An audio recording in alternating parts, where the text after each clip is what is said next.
Tired of cluttered pages in your hosting or site? Learn exactly how to delete them in under 2 minutes. We'll go to the Pages list, click the menu, confirm deletion, and you're done. So the first thing we need to do is actually navigate to the page you want to remove. This is the part where most people get stuck. They're looking for a delete button right on the page itself, and it's just not there.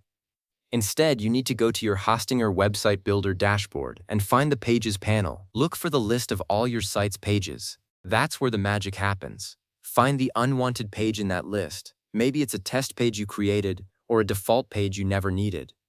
Once you've located it, you're ready for the next step. Now click on the three-dot menu icon. It's usually right next to the page name. In Hostinger, it's that little icon with 3 vertical dots, sometimes called the More menu. This is your gateway to all the actions you can take on that specific page. And here's the really important part. This menu is easy to miss. It's small, and it blends in with the interface. So take your time, hover over the page name, and you'll see it appear. Click it. From that menu, select Delete.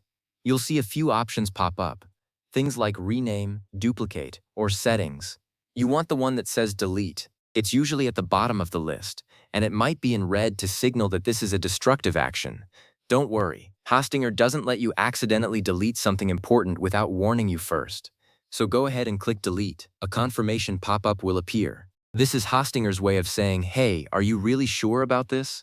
It will show you the name of the page you're about to delete, and it will ask you to confirm. This is your last chance to back out. If you're certain, click the confirmation button. It might say something like yes, delete, or confirm. Just look for the button that matches the question. Finally, click Delete again to finalize. This is the moment of no return. Once you click this, the page is gone from your navigation, from your site, and from your list. It might take a second or two to process, especially if the page had a lot of content on it. But usually it's instant. And just like that, your navigation is cleaner. So there you have it. From a cluttered, messy page list to a streamlined navigation with only the pages you actually want. If you followed along, you just deleted an unwanted page from your hosting or site in a few simple clicks. Thanks for watching, and happy building.